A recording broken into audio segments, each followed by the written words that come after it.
Hello বন্ধুরা, সকলকে স্বাগত জানাই প্রীতি এডুকেশন ইউটিউব চ্যানেলে। আজকে আমাদের ভিডিওর বিষয় জল সংরক্ষণ সম্পর্কে একটি প্রবন্ধ রচনা নিয়ে। এই প্রবন্ধটা লেখার জন্য আমাকে কমেন্ট করেছিল এই ভাইটা, যার জন্য তোমাকে অনেক ধন্যবাদ জানাই। এবার চলো তবে ভিডিওটা শুরু করা যাক। জল সংরক্ষণ ভূমিকা।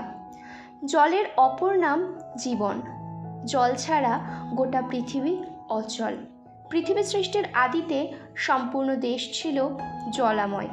তারপর স্থলভাগ একাংশ দখল করলে 3 ভাগ রয়ে যায় জল। কিন্তু আজ কালের করাল গ্রাসে পৃথিবীতে দেখা দিচ্ছে জলের তীব্র সংকট। নাগরিক সভ্যতার লোভে লালসায় জলময় পৃথিবী হতে চলেছে তপ্ত মরুভূমি। বিশুদ্ধ পানীয় জলের অভাব প্রকট হয়ে উঠেছে। ভূগর্ভস্থ জল নিঃশেষ হয়ে যাচ্ছে ধীরে ধীরে। তাই জলের ব্যবহার ও জল সংরক্ষণের কথা আজই না ভাবলে আগামী প্রজন্মকে তার ফল ভোগ করতেই হবে। উদ্দেশ্য: বর্তমান এবং ভবিষ্যতে মানুষের চাহিদা মেটাতে পরিবেশ বান্ধব প্রাকৃতিক সম্পদ বিশুদ্ধ পানির পরিমাণ বজায় রাখতে সব নীতি, কৌশল ও কার্যক্রমকে জল সংরক্ষণ বোঝায়। জল সংরক্ষণের বিভিন্ন উদ্দেশ্যগুলি হল: 1. ভবিষ্যৎ প্রজন্মের জন্য বিশুদ্ধ জলের প্রাপ্যতা নিশ্চিত করা। 2. মানুষের জল ব্যবহারের অপচয় কমানো। 3. জলকে শক্তিরূপে গণ্য করে তার যথাযথ ব্যবস্থা গ্রহণ। 4. কৃষিকাজে ভূগর্ভস্থ জলের ব্যবহার কমিয়ে আনা। জল সংরক্ষণের ব্যবস্থা বা উপায়। সম্প্রতি পশ্চিমবঙ্গ সরকার জল ধরো জল ভরো প্রকল্পের মাধ্যমে দীর্ঘস্থায়ী উন্নয়নের প্রক্রিয়া গ্রহণ করেছে। প্রাথমিকভাবে এই প্রকল্পের আওতায় বৃষ্টির জল সংরক্ষণের জন্য ট্যাঙ্ক, পুকুর তৈরি করা হয়েছে। সঞ্চিত জল কাজে লাগাতে চেকবাঁধ, জলের ট্যাঙ্ক এবং সেচ প্রকল্পের নির্মাণ চলছে। দীর্ঘদিন ধরে জল চুইয়ে চুইয়ে তা মাটির নিচে প্রবেশ করে। সেই জলেরও দূষণ হচ্ছে বিপজ্জনক বজ্রের মাধ্যমে। এজন্য এগুলির যথাযথ ব্যবস্থাপনা প্রয়োজন। আর প্রয়োজন জল সংরক্ষণের উপযোগিতার বার্তা সাধারণ মানুষের কাছে পৌঁছে দেয়া। জল সংরক্ষণের প্রযুক্তিগত দিক। 1. প্রযুক্তিকে কাজে লাগিয়ে বৃষ্টির জলকে সংরক্ষণ করা।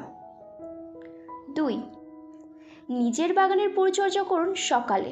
গাছে সকালের দিকে জল দিলে জলের ব্যবহার পরিমাণে কম হয়, সকালে তাপমাত্রা কম থাকে এবং গাছেরও অতিরিক্ত জলের প্রয়োজন হয় না। 3. স্নানের কাজে জল বাঁচানোর জন্য শাওয়ার ব্যবহার না করে বালতি ও মগ ব্যবহার করলে জল সাশ্রয় বেশি হবে। 4. বাসনপত্র ধোয়ার জন্য বেসিনের কল খুলে না রেখে জল দিয়ে বেসিন ভর্তি করে বাসন মাজা উচিত। 5. গাড়ি ধোয়ার জন্য পুনর্ব্যবহারযোগ্য জল ব্যবহার করুন। 6. ওয়াশিং মেশিন ব্যবহার করার সময় মেশিন পুরোটা ভর্তি না করে যতটা প্রয়োজন ততটাই জল ব্যবহার করতে হবে। 7. বর্জ্য জলকে ব্যবহারযোগ্য বা নবীকরণ করার প্রযুক্তি ব্যবহার করতে হবে। 8. রাস্তা পরিষ্কারের জন্য জলের ব্যবহারের পরিবর্তে বিকল্প ব্যবস্থা গ্রহণ করা উচিত। 9.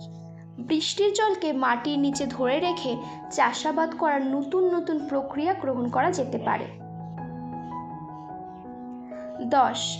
বালি পরিস্রবণের মাধ্যমে জল বিশুদ্ধ করা যেতে পারে, যে পদ্ধতিতে জীবাণু অপসারণ হতে পারে। বৃষ্টির জল সংরক্ষণ। ভূগর্ভস্থ জল ছাড়াও এটি হলো জলের আরও একটি উৎস। যেখানে অন্য কোনো ধরনের জলের উৎস নেই, সেখানে এই জল নানা কাজে লাগানো হয়।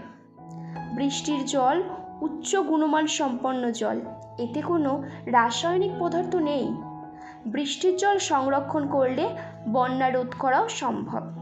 বৃষ্টির জল সংরক্ষণ করে তা পান করা, রান্না করা, স্নান করা, শৌচালয়ে, কাপড় জামা ধোয়ার জন্য, সেচের জন্য ও পশুপালনের জন্য ব্যবহার করা যাবে। উপকারিতা: যথাযথভাবে জলের ব্যবহার করলে এবং জল সংরক্ষণ করলে ভবিষ্যতে বিশুদ্ধ পানীয় জলের অভাব দেখা দেবে না। এছাড়াও জল সংরক্ষণের ফলে সাধারণ মানুষ অনেক সুবিধা পাবে। তা হলো: 1. জলের দাম নিয়ন্ত্রণে থাকবে। 2. বিদ্যুতের দাম কম হবে। 3. বৃষ্টির জল সংরক্ষণ করলে বন্যা রোধ করা সম্ভব। 4.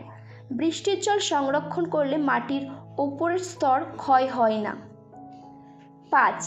গ্রিনহাউস গ্যাস নির্গমন হ্রাস করে। 6.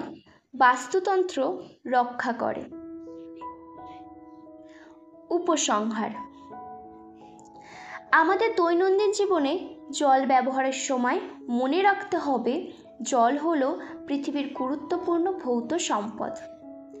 এই জলের উপর নির্ভর করেই পৃথিবীতে প্রাণের সঞ্চার ঘটে, মানব সভ্যতা সমৃদ্ধি লাভ করে। তাই নিয়মিত মাত্রায় যথাযথ প্রয়োজন অনুসারে জলের ব্যবহার ও যথাসম্ভব সংরক্ষণই আমাদের জীবনের পরম কর্তব্য হওয়া উচিত। তাই চলো সকলে একত্রে শপথ গ্রহণ করি। আর জল দূষণ নয়, জল অপচয় নয়, জল সংরক্ষণ করব সবাই। ভিডিওটা সম্পূর্ণ দেখার জন্য তোমাদের সকলকে জানাই অসংখ্য ধন্যবাদ। ভিডিওটা ভালো লাগলে অবশ্যই একটা লাইক, কমেন্ট ও শেয়ার করো, আর সাবস্ক্রাইব করে আমার পাশে থেকো। ধন্যবাদ।